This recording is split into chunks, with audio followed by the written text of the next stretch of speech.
o nosso conteúdo aqui no YouTube vai passar por uma nova fase. Agora a gente vai fazer no celular. Eu estava produzindo conteúdo no computador. Acredito que a tecnologia aqui no celular proporciona uma imagem melhor, um áudio melhor e com certeza vai influenciar na transmissão final da nossa mensagem. E é uma honra, mais uma nova fase aqui da produção do nosso conteúdo. E hoje falaremos sobre o poder de cura do imaginário e do exercício do raciocínio no nível mais alto, que é a imaginação. A imaginação é a melhor amiga da consciência. A razão não é tão amiga da consciência quanto é a imaginação. A razão tem uma função central, mas a imaginação ela é realmente a luz que coloca a nossa ação nos eixos, alinhada com a nossa história. Então, se a busca do ser humano é a felicidade, é a busca da sua própria história e do seu destino. E eu vinha falando justamente sobre o significado de saúde humana hoje com meu terapeuta, psicanalista e grande especialista também da neuropsicologia, Dom Clemente. E destaquei a importância da imaginação como um meio de cura do ser humano para que ele adquira a tão sonhada autonomia. E cura é autonomia, é ampliação das possibilidades de ação. Eu recordei a ele uma passagem de uma das aulas de Olavo no COF, no Seminário de Filosofia, quando ele recorda Leopold Zondi, o psicólogo húngaro, que comparava a saúde mental a um palco giratório. E o ser humano que se realiza, que progride, que toma posse da sua consciência e da sua vida, a vida dele é um palco giratório em que ele individualmente desempenha um papel de todos os personagens envolvidos na peça, na trama. O ser humano ele consegue vivenciar todos os personagens daquela narrativa, daquele enredo, sem perder a sua essência, ou seja, a sua unidade continua intacta em cada personagem, em cada circunstância que ele se coloca em cada dia. Personagem é a minha versão que é projetada para o outro em uma determinada circunstância, num determinado contexto. Isso significa que algo de mim eu deixo no mundo do subconsciente ali, eu esqueço um pouquinho para me alinhar com o outro, e nesse intercâmbio com o outro eu vou agir de uma maneira especial, particular, sintonizado com ele. Significa que eu tenho que abrir mão de algo de mim e assimilar, receber algo que ele está me presenteando, está me abrindo naquele instante. Isso significa atenção concentrada. Então, a versatilidade do ser humano consiste em ele se adaptar, mas, sobretudo, ele estar inteiro em cada circunstância, atento às demandas que aquele contexto exigem dele, as exigências ali, e, principalmente, ao centro daquela circunstância que é o ser humano concreto, pleno ali, que está se interrelacionando com você. Então, essa entrega, ela é fundamental. E ela precisa da imaginação.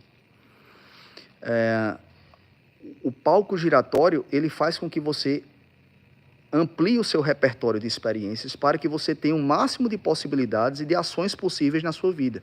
Ou seja, o arsenal de sugestões e de possibilidades que se amplia quando eu me coloco e eu desempenho vários papéis. A ampliação da experiência, ela é fundamental para que eu tenha realmente alternativas e, principalmente, eu tenha uma consciência sobre as diversas dificuldades que é existir e as diversas felicidades que é superar cada dificuldade dela. Ou seja, todas as soluções que fortalecem a minha personalidade na medida em que eu não abro mão de viver e que eu não me omito em cada circunstância.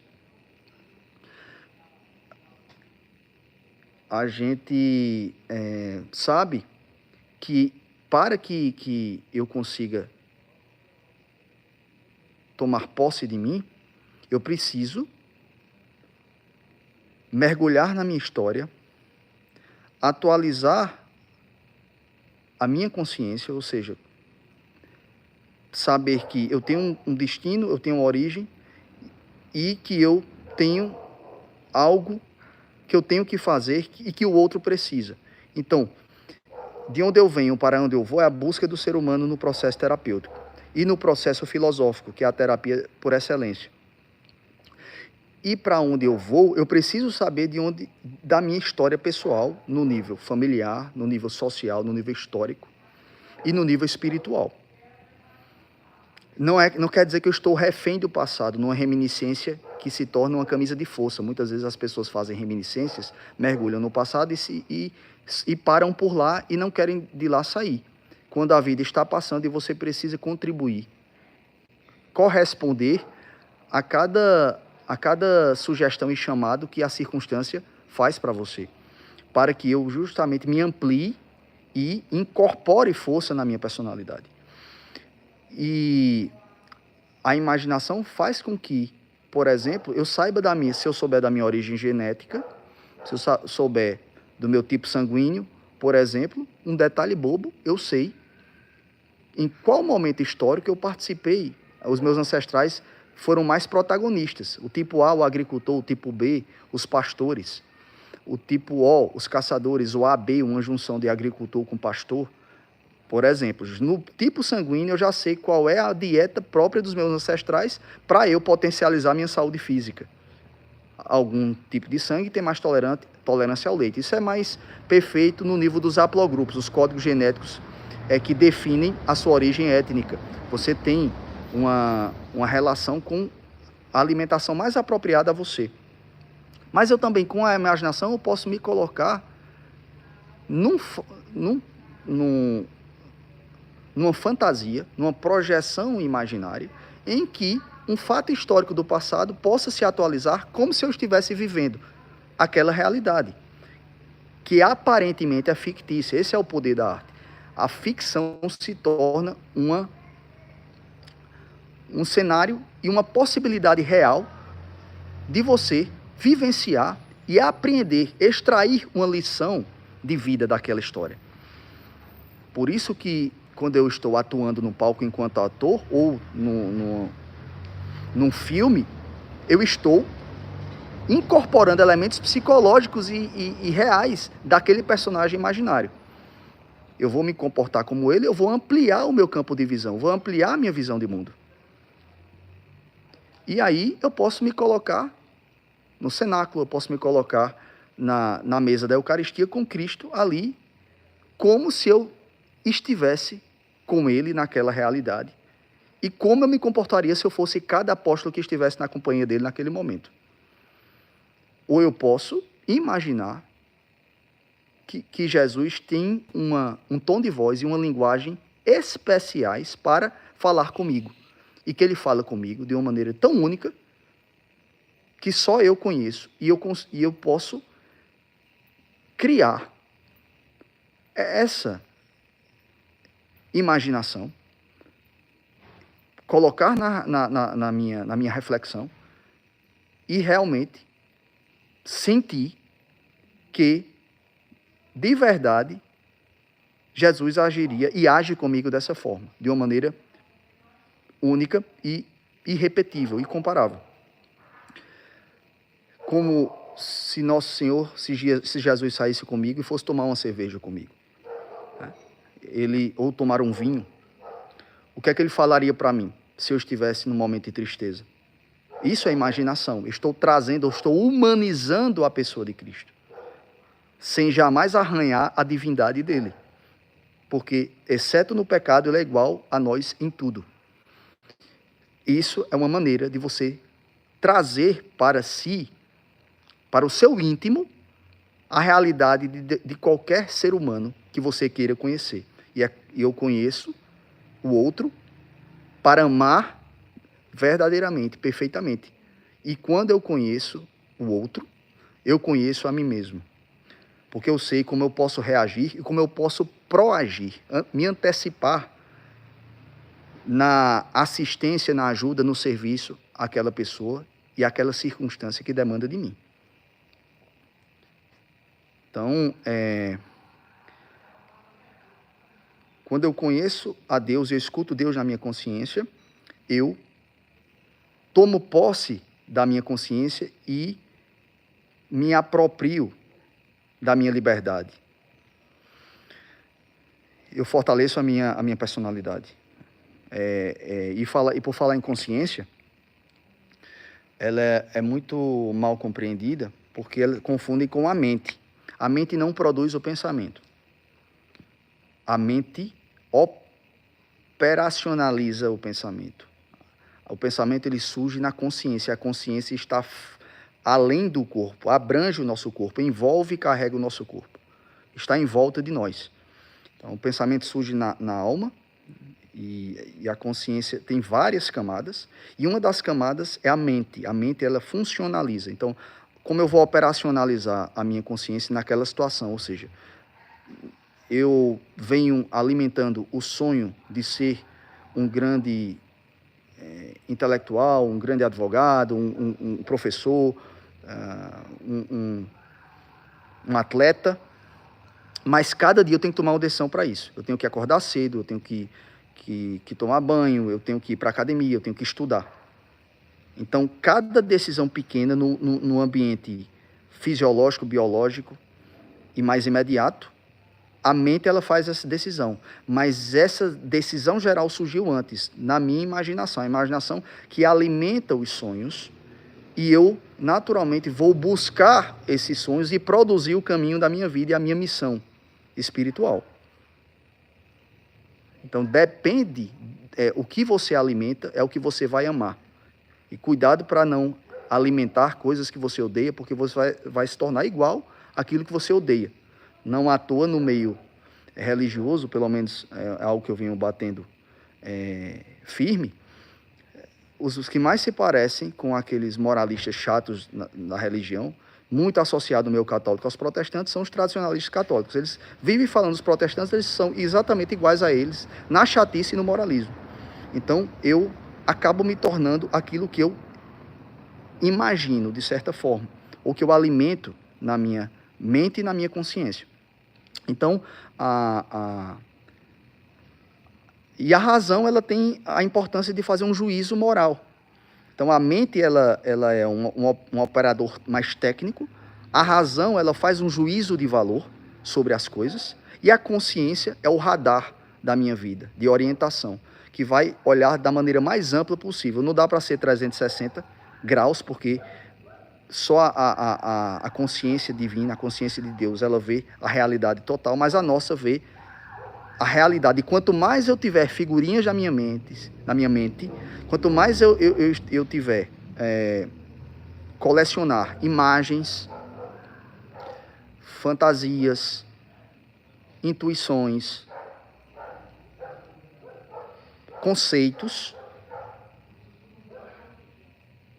mais minha consciência vai estar ampliada e vai estar luminosa para enxergar a realidade na sua máxima dimensão. E eu vou ampliar o meu raio de ação no mundo. Eu vou conseguir ser mais independente e mais dominante no espaço físico, inclusive.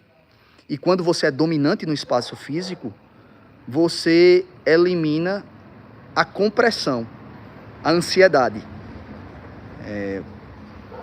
Essa pressão que estressa o ser humano nos encargos, nos deveres que ele tem todos os dias.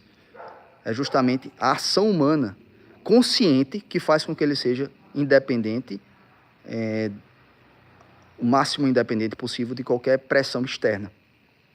Vivendo a realidade externa, não é abrindo mão dela, mas é também a partir de uma consciência interior, de um autoconhecimento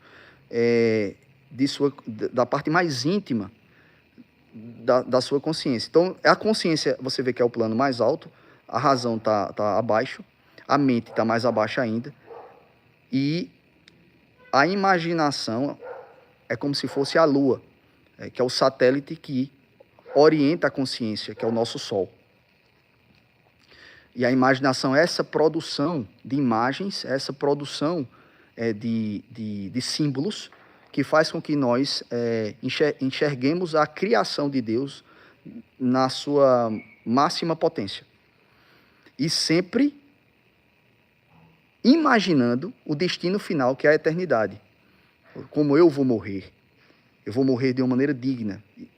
Qual é o formato da minha personalidade? Qual é a forma da minha alma? A forma é finalidade, segundo Aristóteles, né? A forma aí tem a ver com qual a finalidade da minha vida e o formato, qual é a identidade, não só a identidade psicológica, mas estética também. Não à toa, a estética é um tema muito caro e muito nobre na filosofia. E moda nunca foi fútil por isso, porque tem a ver com como você projeta, a mensagem que você quer passar para o mundo. Porque eu me curo a partir de um conhecimento, de uma imersão na minha própria história, no meu próprio ser, no meu coração, no meu passado, mas jamais preso em qualquer viagem que eu faça dessa. Qualquer viagem interior que eu faça, eu não posso ficar preso. Eu vou consultar, eu vou visitar, mas eu vou voltar ao meu centro, que é eu estar plenamente consciente no estado atual da realidade. Ou seja, é a percepção da